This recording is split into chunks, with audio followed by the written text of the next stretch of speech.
up, ladies and gentlemen? Welcome back to another episode of Double Move Sports, the perfect mix of fantasy and football.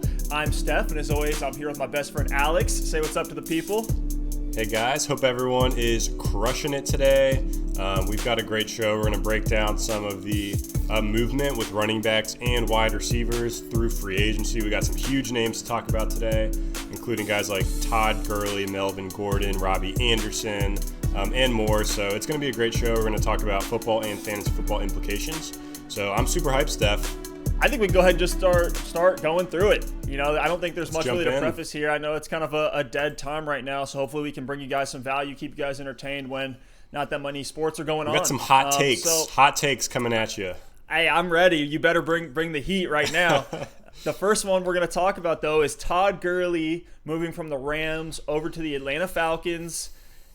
I thought this was a great move for the Falcons. They let Devontae Freeman walk in free agency. But, Alex, I'll put the ball in your court first. How are you feeling about this Gurley signing? Are there implications for the other pieces on that Falcons team? And you know, are there any losers or winners in this?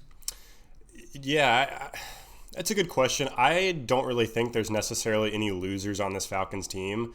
If anything, I think it just makes their offense a little bit better. We saw when Devontae Freeman was there, you know, he was always fairly involved when he was healthy, and it didn't really necessarily take away from the volume of those wide receivers in Julio Jones or Calvin Ridley. Matt Ryan was always able to rely on the running back receiving the ball, and Todd Gurley, we know he's got receiving chops from his days in LA previous to, you know, this past season, which was a little bit challenging in the air for him. But I think it's a great move for Atlanta. It's a 1-year, $6 million deal, low risk. They get a guy who's proven to be an elite running back in the league. And to me, fantasy football-wise, I think Todd Gurley himself is still a low-end running back 1. Last year in half PPR, he was the running back 12, and a lot of people talk about his 2019 season almost like he was a bust. I do think the touchdowns will regress in Atlanta. He had 12 touchdowns last year in LA. I don't really expect him to get 12 again, but one thing to note, in Atlanta, they're not really going to be preserving him like the Rams were. The Rams had him on this, you know, pitch count. They acted like they wanted to kind of preserve that knee and save him for the end of the season and the playoffs. This is a 1-year deal, so Atlanta's going to let him go as hard as he can go. And I think his carry count could go up from last season. He had 15 carries a game in 2019. The previous 3 seasons in LA, it was 18 carries a game, so maybe he gets a little bump on the ground. And then through the air, I think he gets a big bump. He only had 3 targets a game last season. When he had that dominant 2018 in LA, he actually had 6 targets a game. And then Devontae Freeman last year had 5 targets a game. So I think he gets another target or 2 per game in half PPR and PPR formats. That's a huge boost. I think he's going to be a little bit more effective in Atlanta. The LA Rams line really struggled last season. So, you know, I'm willing to take a chance on his upside, probably in the back of round 2, early round 3 in drafts. But I think it's a great move for the Falcons, a great landing spot for Todd Gurley, and I think it's going to give him the opportunity to be a workhorse like he's always been. Yeah, I'm with you 100%. I'm a firm believer that Gurley has a ton more left in the tank. Finishes the RB14 in PPR. I know you mentioned the half-point PPR, so there's still value there. I think his receiving work is going to go up. He only missed 1 game last year. A lot of people think of Gurley as missing all this time or, you know, dealing with all this injury off and on.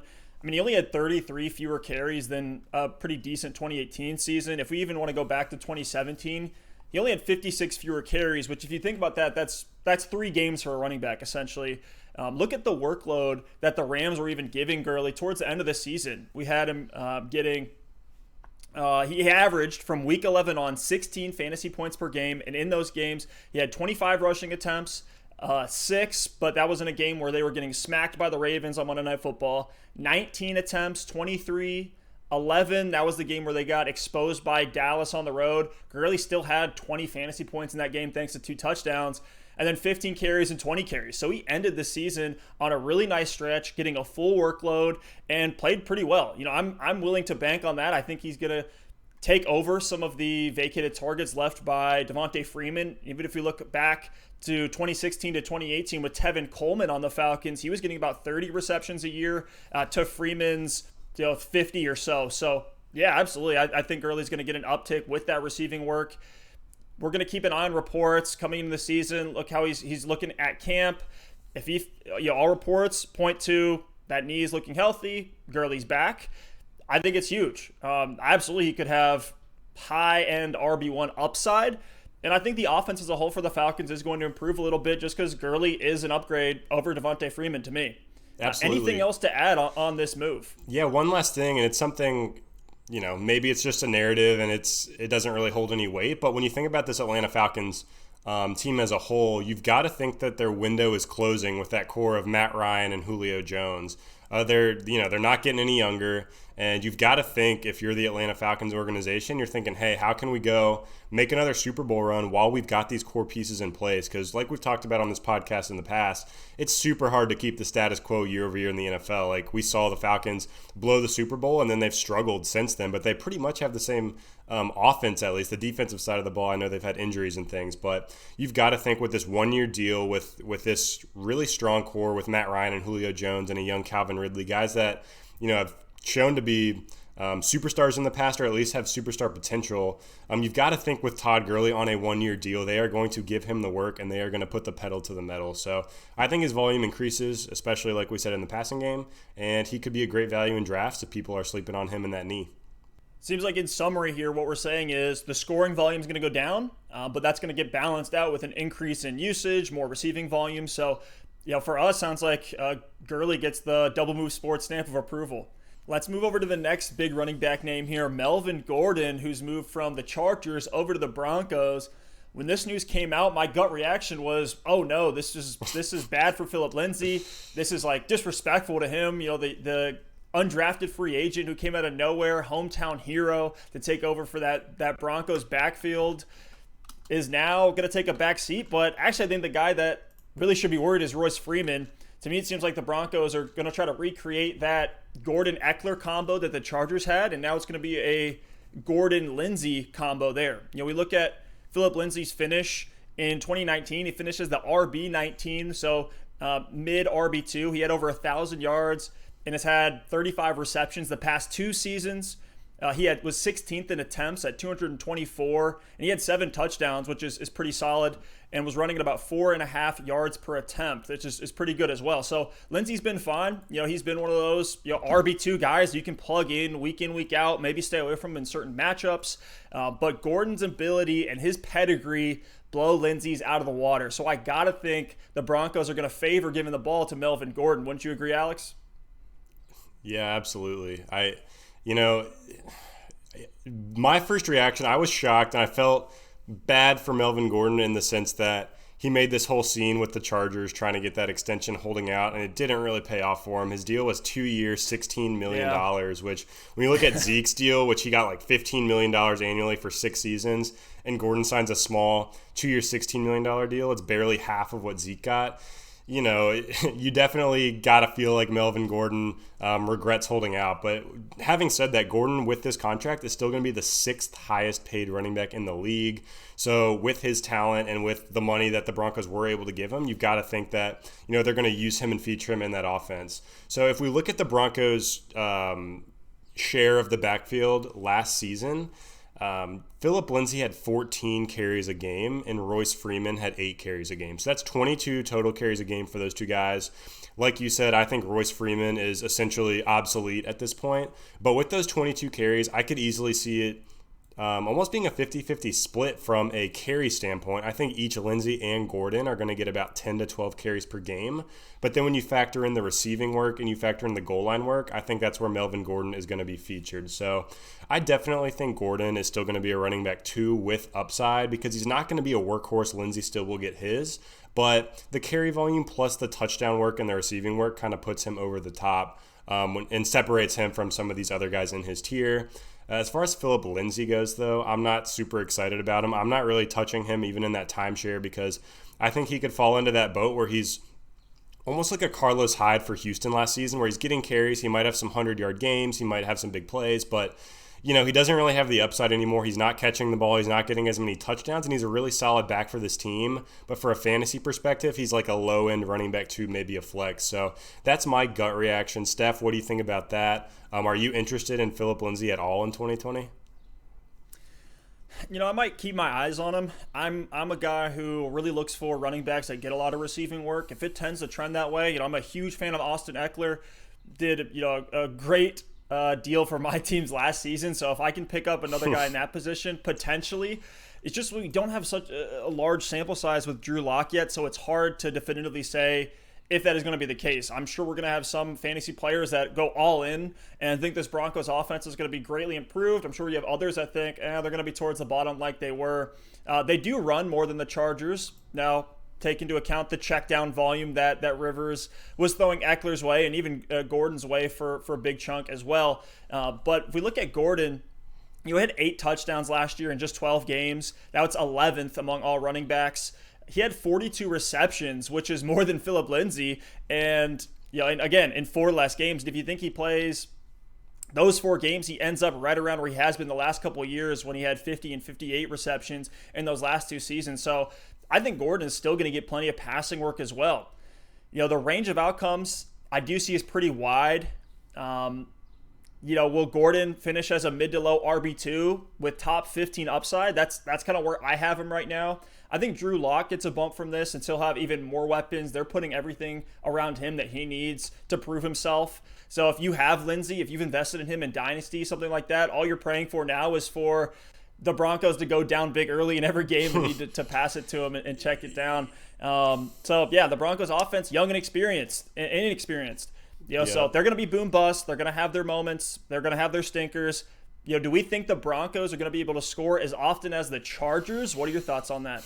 No, definitely not. And we've talked about it before with this offense. We've talked about their need for another wide receiver. We both really like Noah Fant as a breakout candidate this year. But you think about Cortland Sutton and Noah Fant kind of as the key pass catchers on this offense, and with a young quarterback in Drew Lock, you do have to think that those targets are going to have to go somewhere, and it's not all going to go to Tim Patrick split out on the other side.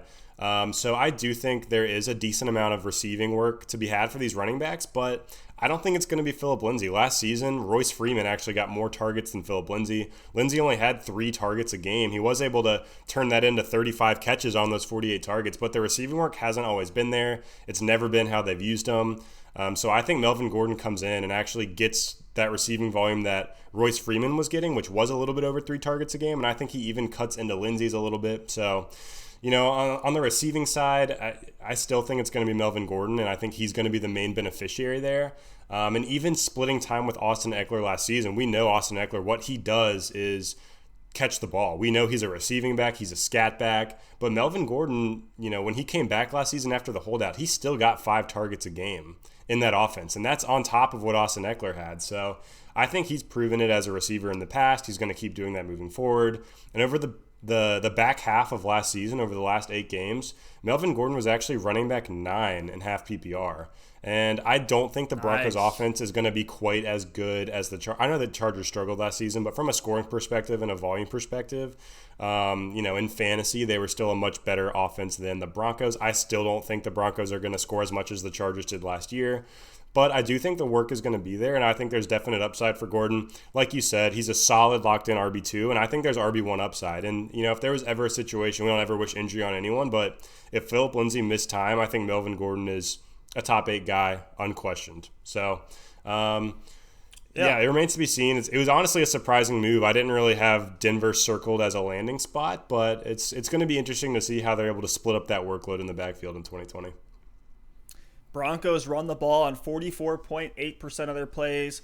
The Chargers run the ball on 38% of their plays. So you got to think there's an uptick in just rushing volume in general there.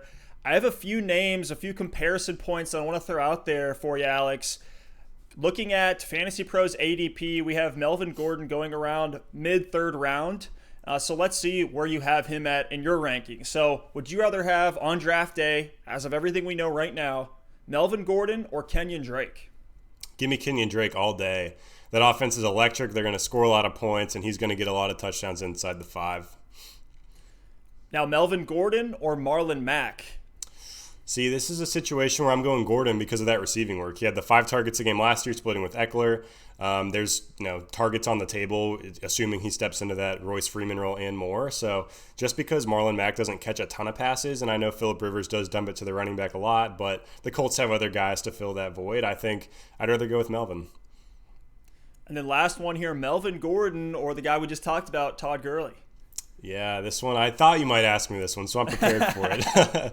I'll definitely go Todd Gurley here. I just want a guy who's the clear number one in the backfield and doesn't really look like he's going to be in a timeshare. I don't expect Todd Gurley to be, Christian McCaffrey level workload, but he's clearly the guy there. He's going to get all the goal line work. He's going to get everything. And with Melvin Gordon, I think there still could be a little bit of dilution with Philip Lindsay. So give me Todd Gurley all day there.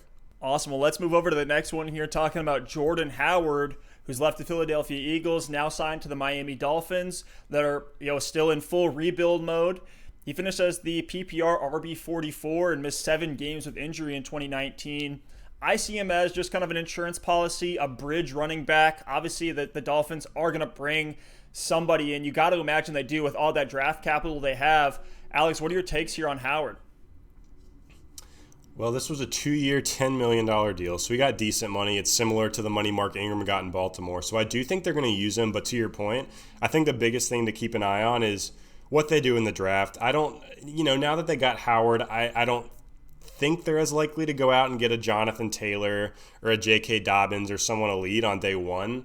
But I think there's still a pretty good chance they take someone in the mid-rounds. Maybe it's on day 2 and, the second or third round of the draft. But I think they do bring in somebody to try to kind of bridge that gap and to bring in with whatever quarterback they end up taking to look towards the future. But the interesting thing about Jordan Howard, he's still only 25 years old. It seems like he's been around forever, but he's still super young. He showed a lot of talent and upside in 2019. And here's an interesting stat that blew my mind. He only played the first 9 games of the season before that injury, and in half-point PPR, he was the RB15 when he went out with injury. And that was while he was splitting time in the Eagles' backfield with Miles Sanders. And I know Miles Sanders was kind of getting ramped up at that point as a rookie, but that was on only 13 carries a game. He's only getting 1 reception a game. We know he doesn't really have the receiving skill set, but he was getting it done. So, my expectation for Jordan Howard is a low-end RB2 or a flex, just because I think the Dolphins' offense isn't going to be as good as the Eagles was. I don't think the offensive line is as good. I don't think there's going to be as much room to run, and I don't think the touchdown volume is going to be there. And then from the receiving side, we know he doesn't really give you a ton of cushion or baseline, in PPR, half PPR formats, just because he doesn't catch a ton of passes. So I think if Miami does end up drafting a running back at some point, then Jordan Howard's a running back 2 or a flex or a guy you can play if you need to, but he's not going to be someone that you want to have locked into your lineup every week. But if Miami doesn't draft a running back or they wait till round 6 or 7 to take one, I think Howard's a top 20 guy, because this is an offense that, they're building with a lot of young pieces. Ryan Fitzpatrick likely will start the season as the starting quarterback. It remains to be seen. We'll see if they end up getting Tua or somebody that they want to throw in immediately. But the offense should be able to score. They shouldn't be as bad as they were last year, at least through the first half with Josh Rosen. So I think the efficiency for Howard will decrease compared to last year, but the usage will increase. I think he'll get more than 13 carries a game, especially early on. And one last piece on that offensive line, the Dolphins' O-line, according to Football Outsiders' run blocking grade, was dead last in the NFL in 2019. So there's definitely not going to be a ton of running room. Jordan Howard's a north and south guy, but maybe he can squeeze out like 3.5, 4 yards per carry and get some more attempts to give him some value. But Steph, what do you think? Do you like Jordan Howard at all? Do you think he's a guy you can rely on as an RB2, or is he more of a flex type play for you? He's a low end RB2 for me as it stands right now. I'm definitely more interested in him earlier on in the season. He's averaging 55 yards per game when he was splitting carries over the last 2 seasons in Philly. You kind of like that, with some obvious variance in there depending on game script. But at 4.4 yards per attempt in 2019 and 6 touchdowns in that short sample size of games, I could see Howard being one of those guys that, is getting you 40 to 70 yards a game. Some of the games, kind of like he was having towards the end of his stint with the Bears, where he can have those 2 touchdown games. They're going to give it to him on the goal line. We can look back to Howard's rookie season. It seems like he's really made an entire career off that first year, where I was all in on him after that first year. He had 1,300 yards and ran at a very nice 5.2 yards per clip, finishing as the RB10 in 2016. His usage is so contingent on who they bring in. I could see him being relegated to nothing more than a third down back, a goal line back, and maybe first or second down guy, short yardage situations. It's just tough to know how the Finns are going to use him, especially because we don't have a huge sample size under new coach Flores. Hasn't had a ton of time running that offense for us to really understand his plan, especially looking at last year when we had half a season of Kenyon Drake, the Kalen Ballage experiment, and then the intern Patrick Laird coming in hot towards the end. Yeah. But nothing really else to say here on Howard, I don't think. So let's go ahead and move on. Awesome. So next we're going to actually talk about some of the wide receiver signings and guys that have changed teams this offseason. The big names really stayed put. Amari Cooper stayed in Dallas, AJ Green staying in Cincinnati, but Robby Anderson signed a 2-year, $20 million deal with the Carolina Panthers. This was a little bit surprising to me. It's not one of the premier landing spots I saw from him from a fantasy football perspective. I think it could be a great move for the Carolina Panthers, kind of rebuilding that offense under Matt Rule. Steph, tell me what you think about this Robby Anderson move, and what do you think for him? What do you think his expectations are in 2020 from a fantasy football perspective? Robby's been one of those guys that's always shown flashes to be one of their top-tier deep threats in the NFL, and I think he made a smart move here by leaving a team coached by Adam Gase. He took about, the Panthers only offered him $2 million more, and he took it. Seemed like the Jets kind of got stubborn there in that deal, but I do like this as a move, both for Robby Anderson and for the Panthers. I see him as an upgrade over Curtis Samuel, especially as a pure deep threat. And Samuel, to me, now steps into that wide receiver 3 role behind DJ Moore's 1 and Anderson's 2. I even saw some rumors here that the 49ers are pretty interested in Curtis Samuel, so we'll see how that plays out. But Robby's really shown what he is at this point. We have 4 seasons of his play with the Jets to look back on. He's averaged 15 yards per reception pretty much every season he's played, starting in 2016. And averages about 52 receptions a season. We have Samuel, who was there in Carolina last year, getting 105 targets to Anderson's 96. So you look at that target share, it's pretty even based on both of those offenses. Both guys averaging about a 55% catch rate, so not a ton of difference between the two. Both of them are pretty boom bust. You're going to plug them into fantasy lineups on any given week. They're going to be good DFS options based on certain matchups. I'm not expecting more than 60 receptions at absolute most for Robby Anderson right now, so I expect the limited volume that he's kind of always had, that's kind of been a thorn in his side, to continue. But it is an upgrade to the Panthers' offense just from an explosiveness standpoint. A lot of people look at this move and say, well, Teddy Bridgewater's not a pure deep passer. I think a lot of people actually sleep on his arm. Look at next-gen stats. Bridgewater had a 149 passer rating when throwing to the deep middle of the field. The league average there is 87. So He's top tier when looking at deep middle between those seams. So I'm expecting a lot of deep post routes for Robby Anderson, which is where he's going to make his hay. I don't think Bridgewater's going to be doing anything crazy thrown to the outside. I'm factoring in some production to still go to Curtis Samuel, but I have Anderson in line for pretty much what we've seen from him. 45 receptions, 700 yards, 5 to 7 touchdowns. It's not too different from where he was with the Jets, where he was putting up at least 750 yards and 5 touchdowns the last 3 seasons. So that's my case really for Robby Anderson. Really not much different. Yeah, before I give you my take, I kind of want to pulse check where you're at with Robby. I'll throw out some names here. Tell me who you'd rather have, Robby Anderson or first guy on my list is Brandon Cooks. I'm going to stick with Brandon Cooks, assuming both are healthy and at 100%. Mm-hmm. Brandon Cooks, assuming we factor in some of the concerns. If we hear going into camp that Cooks is still dealing with some of that injury, I'll look at Robby Anderson. But as of right now, assuming both guys are fine, I'll go with Cooks. How about Robby Anderson or John Brown? Interesting. That's a tough one. I'm going to go Robby Anderson here just for a little bit more explosiveness. I think Diggs is going to take the explosiveness away from John Brown a little bit in that Bills offense. For sure. And definitely similar situations there with kind of a volume cap on what they can do. But both guys that will definitely have their boom game. So last guy on my list, Robby Anderson or Will Fuller.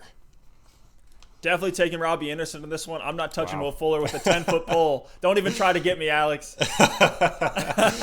Oh, man.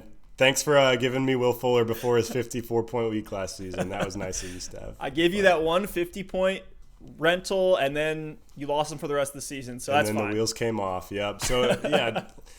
To me, I agree with you. I think I liked this deal for Teddy Bridgewater more than anyone.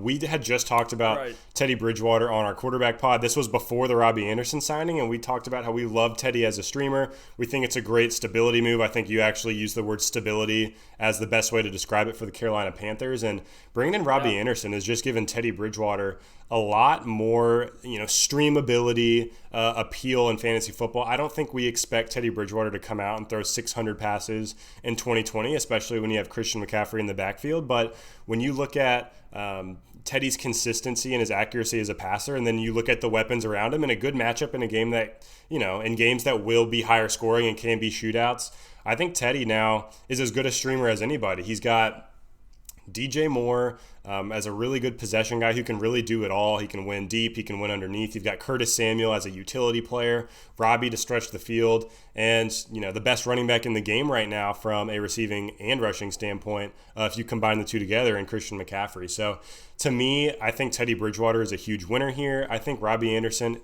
again, is a good flex play. Some of those names we threw out, the Brandon Cooks, the Will Fullers of the world, those are guys, the John Browns of the world, those are the same kind of tier guys. Like, based on a matchup, maybe you need a boomer bust play in your flex, you're going up against one of the top teams in the league, and you need to roll the dice and try to get a 25, 30-point week, but it could also burn you for 5.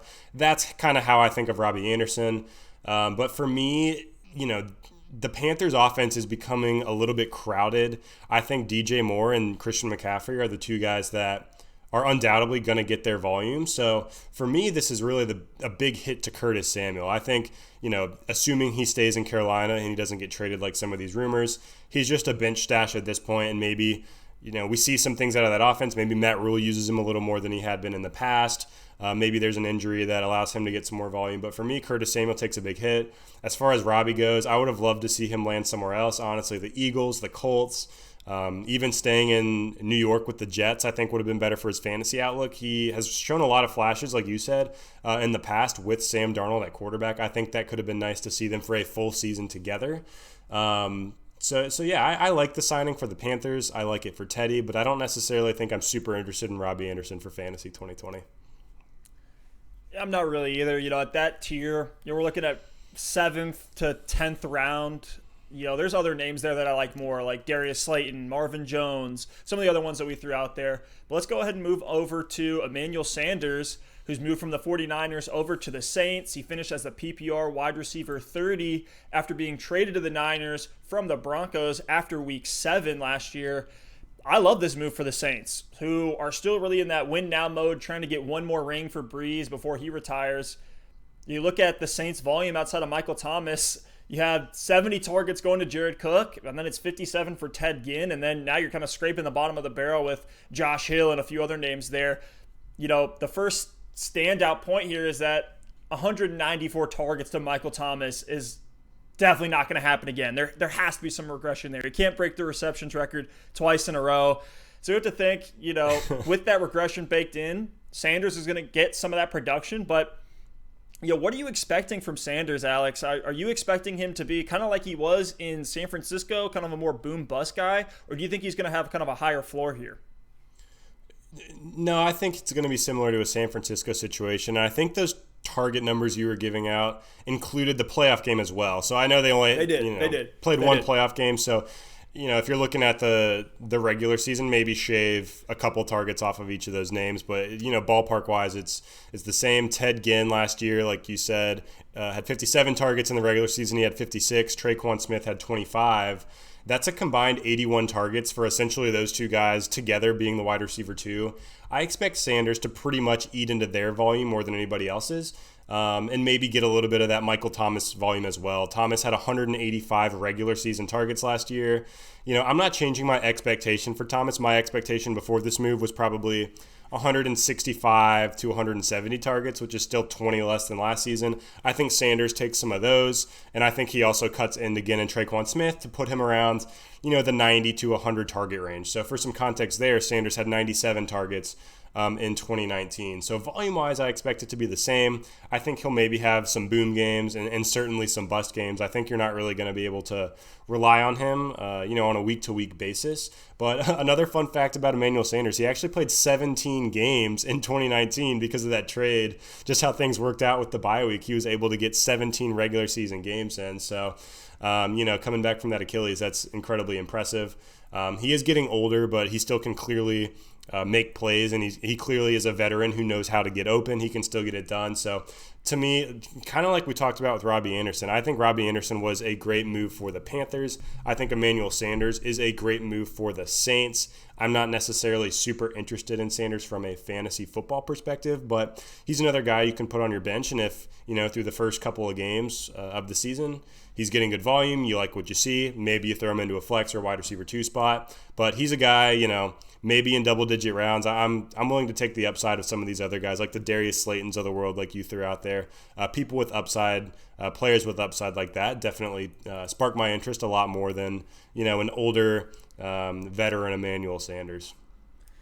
Yeah, I expect Sanders to get a slightly higher floor just thanks to the increased volume of pass plays from the Niners to the Saints. But, yeah, it should still be pretty boom-bust. We look at some of his fantasy finishes from those weeks last year. He finished 10 of them with fewer than 10 fantasy points. So on average, he pretty much burned your team. We look at the other 6 or so games here. His PPR finishes, some of these ceilings are crazy. He had 34 points in that super high scoring game that the Saints and the Niners had. Then some of the other scores here are 24 points, 12, 11, 15, and then 28. So you're really only going to get those big weeks 4 or 5 times across the season. Otherwise, you're going to be pretty disappointed. Another fun fact, though, on Sanders, he is, I believe, the only player that's been to a Super Bowl 3 times with 3 different teams.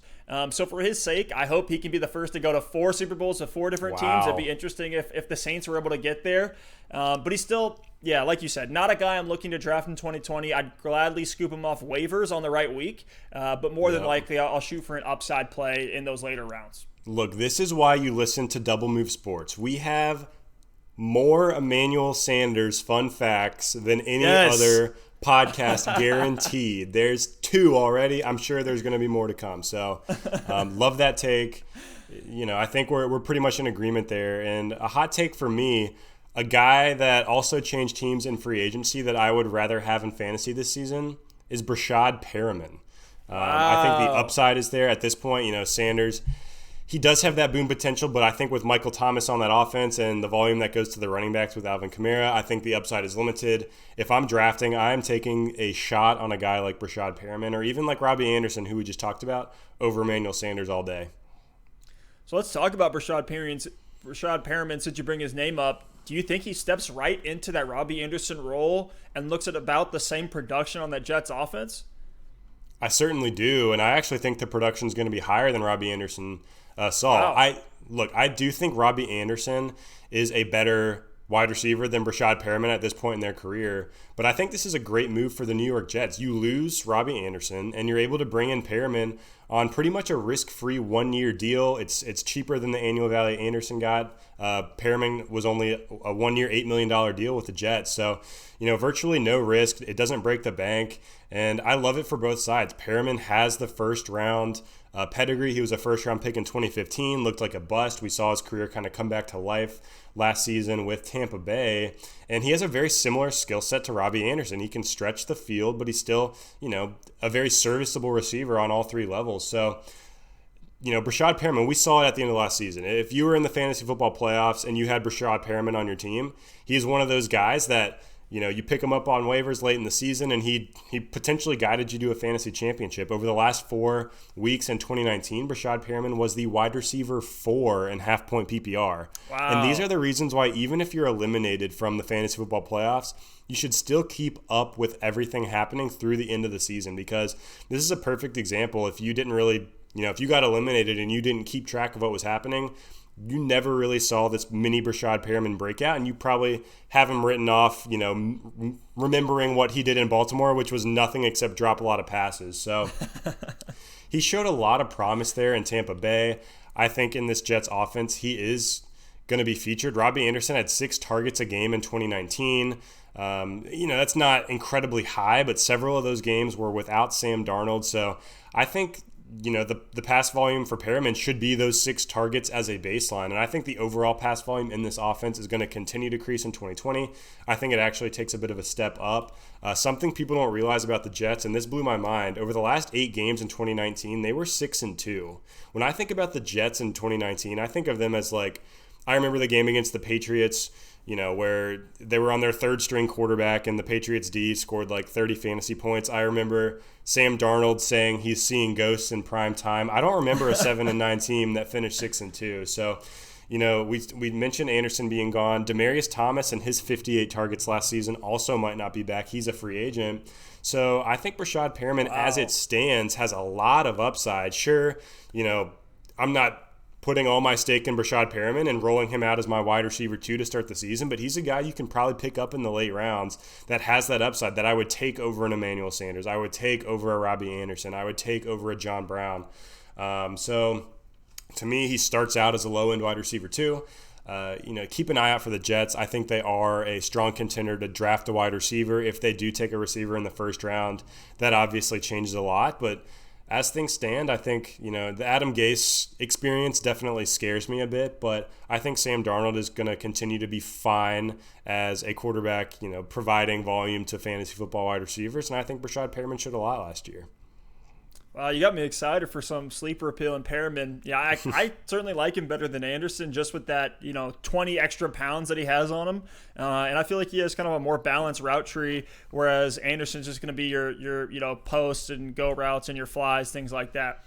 But let's talk about one more here, an interesting name that it doesn't excite me too much personally, but just one that we need to kind of keep on our radar. He might be more of a deep sleeper if you're a big believer, but Devin Funchess that signed with the Green Bay Packers, to me, he is an upgrade over Geronimo Allison or Marquez Valdez-Scantling, even though he was injured and missed pretty much the whole season last year for the Colts. As somebody who's kind of had your eye on him as being a Colts fan, Alex, what are your thoughts here for Funchess in Green Bay? This was surprising. I would have loved to see the Packers go out and get somebody else. Funchess, I remember last year as a Colts fan, I was so bummed when they signed Funchess, a 1-year, $10 million deal last year with the Colts. I thought that was ridiculous. He got hurt early, so we never really got to, give him a fair chance. But this is a 1-year, $2.5 million deal. It's low risk for Green Bay. The incentives actually give him the potential to earn $6.25 million. So, I'm not super interested in Funchess. I think he's got a similar value as an Allen Lazard, an MVS, a Geronimo Allison. When I think about that revolving door of Packers wide receiver 2s in 2019, that's exactly how I think about this signing in Devin Funchess in 2020. So Geronimo Allison's a free agent. He'll be gone, but Lazard is still there. MVS is still there. I don't think there's going to be a clear wide receiver 2. I don't think that's going to change. I also don't think Aaron Rodgers is suddenly going to start throwing 40 touchdowns a season again. Devontae Adams probably isn't going to miss half the season with an injury, so I'm not super stoked. I think there's going to be weeks where, he has 15 fantasy points. Maybe he gets 4 catches for 60 yards and a touchdown, but, I'm not excited about Devin Funchess, and it's a tough move. I still would love to see the Packers draft somebody else. I know their draft capital isn't really towards the top in the league, and maybe they're not going to take a guy in the back of round 1, but I still think they can do more at wide receiver to help out Aaron Rodgers. Steph, what do you think? Yeah, I'm with you there. He just, like you said, a great way to describe it would be the revolving door wide receivers they have. We're winding down here in free agency. There are a few more names that we need to keep our eyes on. We have a free agent, Cam Newton, that's out there that he's been circled for a lot of teams. We have Jameis Winston who could go somewhere, and there's a few teams that still need QBs. We'll see how things play out leading up to and after the NFL draft here. That's still going on at the end of April. I believe that's still going on from the 23rd to the 25th. So coming up here next month, we'll keep our eyes on that. I'm sure there'll be a ton more to break down based on where these rookies go and their different landing spots. Alex, anything else to add before we sign off here today? One last thing. It's been awesome breaking down these guys over the past 2 weeks. We've got to do every position now, and like Steph said, there's still dominoes to fall. Maybe we'll do one more kind of last regrouping before we move on to the draft, where we pick up on the moves of Cam Newton, Jameis Winston, even Devontae Freeman, some of those last pieces. Yeah. But one thing we were able to do a couple weeks ago before free agency was a fantasy football debates pod where we took all sorts of different players, and I took one side, Steph took another side, and we decided who we would rather have in fantasy football for 2020. Some of those were Lamar versus Mahomes. We had Devin Singletary versus Miles Sanders, Saquon versus CMC. It was a lot of fun. We're looking at doing another one of those soon, and if you've got any debates, any two players you'd love to see us go at and break down, we would love to hear those suggestions. Drop them in the comments. Tag us on Twitter, find us on Instagram. I know one that we got since the last one was a George Kittle versus Travis Kelce debate, so you can keep an eye out for that. But we'd love to hear the guys you want to break down, and we will throw those into our next Fantasy Debates podcast. Absolutely, guys. Follow us on social media. Thank you all so much for watching. We had a blast recording this show. Hope you all enjoyed watching it, and we'll see you next time.